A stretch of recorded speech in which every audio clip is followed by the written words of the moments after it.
Yo l'équipe, c'est Alex City, j'espère que vous allez bien, moi ça va tranquille comme d'habitude tout simplement puisqu'aujourd'hui on se retrouve pour un nouvel épisode Mercato. Je compte sur toi pour poser ton like avant la vidéo, si on pouvait atteindre la barre des 5000 likes avant ce soir ce serait juste somptueux. Et sans plus tarder c'est parti.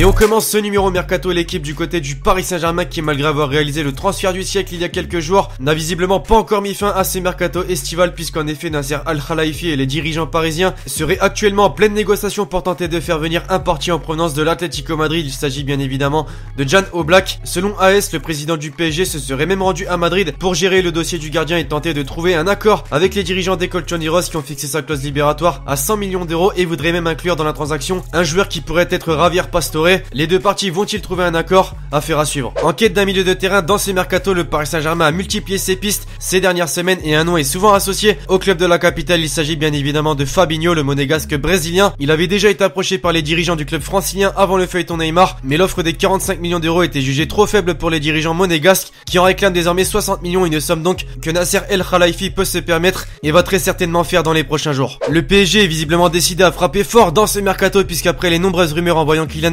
Mbappé au Paris Saint-Germain, le joueur lui-même a fait savoir qu'il désirait jouer dans le club de la capitale cette saison en étant associé à un certain Neymar. La pépite de 18 ans aurait même apparemment trouvé un accord avec les dirigeants parisiens pour le transfert. Malgré tout, il faut encore convaincre les dirigeants monégasques qui ne sont pas d'accord pour le lâcher à un concurrent direct. On sait également que le prix minimum de Mbappé est d'environ 180 millions d'euros, de quoi rendre ce dossier compliqué concernant le fair play financier. Toutes ces rumeurs autour de Kylian Mbappé fait forcément beaucoup jaser sur le rocher puisqu'en effet, pour pallier le probable départ de Kylian Mbappé cet été, les dirigeants monégasques se seraient désormais penchés sur les pistes d'un certain Carlos Bacca, alors qu'il est devenu indésirable au sein du nouveau projet de l'AC Milan. Le joueur colombien va sans aucun doute quitter le club lombard durant ce mercato. À savoir aussi que le buteur de 30 ans est aussi annoncé avec insistance du côté de Séville et de l'Olympique de Marseille. On se dirige désormais en Espagne et nouveau rebondissement dans le dossier Dembélé puisqu'après les très grandes sollicitations du Barça pour tenter de se le procurer, c'est désormais le Real Madrid qui serait intéressé par le joueur de 20 ans. Le président du Real, Florentino Pérez, aurait même demandé aux dirigeants du BVB de lui indiquer à quel prix il s'apprêtait à le lâcher. Alors est-ce un transfert faisable selon vous? Faites-moi part de votre avis dans les commentaires, mais une chose est sûre, Ousmane Dembélé a une très grosse préférence pour le Barça pour en devenir le successeur de Neymar. En Catalogne justement, désormais en attendant un remplaçant de Neymar, les dirigeants catalans se pencheraient actuellement sur les pistes d'un milieu et auraient dans le viseur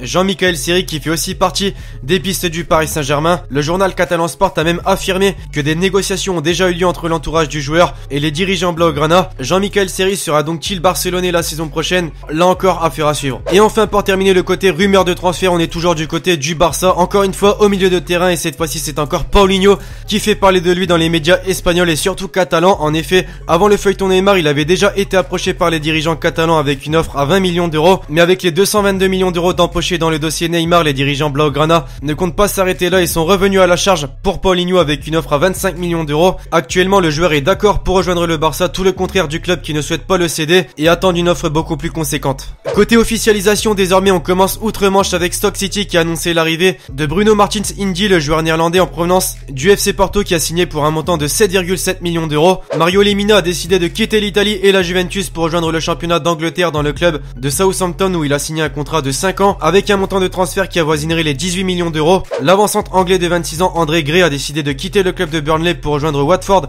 jusqu'en 2022. Il s'agit d'un transfert record pour ce club qui a empoché 20 millions d'euros dans ce dossier. En France, l'Olympique de Marseille a renforcé son effectif avec l'arrivée de Jordan Amavi en provenance d'Aston Villa. Le latéral droit français de 23 ans s'est engagé sous forme de prêt. En Espagne, c'est Riyad Boudbouz qui fait son arrivée puisqu'en effet le club de Montpellier a cédé le joueur algérien au Betis Séville pour une somme de 7,5 millions d'euros. Le gros transfert de la semaine se trouve en Italie et plus précisément dans le club de l'Inter puisqu'en effet le club italien a annoncé l'arrivée de Dalbert en provenance de l'OGC Nice. Le club français réalise une très bonne opération financière puisqu'après l'avoir recruté 2 millions d'euros en provenance de Guimaraes, les Aiglons ont réussi à le vendre pour une somme de 29 millions d'euros minimum, soit 9 fois plus cher. Un autre Niçois a été séduit par l'Italie puisque Valentin Esseric s'est engagé jusqu'en 2021 avec la Fiorentina. Le championnat turc sera décidément représenté par de très grands noms la saison prochaine puisqu'en effet le Beşiktaş a d'abord annoncé l'arrivée de deux nouvelles recrues. Tout d'abord celle de Jermaine Lens en provenance de Sunderland et la deuxième celle de Gary Medel en provenance de l'Inter Milan pour un montant de transfert de 2,5 millions d'euros. Le Fenerbahçe de son côté s'est procuré les services de Roberto Soldado qui s'est engagé officiellement pour une durée de 2 saisons. Le montant du transfert est estimé à 10 millions d'euros. Et enfin on a Carlos Vela qui a signé un contrat au Los Angeles FC mais restera cependant à la Real Sociedad jusqu'à la fin de l'année 2017. J'espère que cet épisode de transfert vous aura plu l'équipe. Si c'est le cas, forcément comme d'habitude vous me le faites savoir en me pétant cette barre de like et en me disant dans les commentaires vos avis sur ces différents transferts officiels et probables cités dans la vidéo. Et donc écoutez, d'ici là je vous dis à la prochaine pour une nouvelle vidéo. C'était LXG, ciao ciao.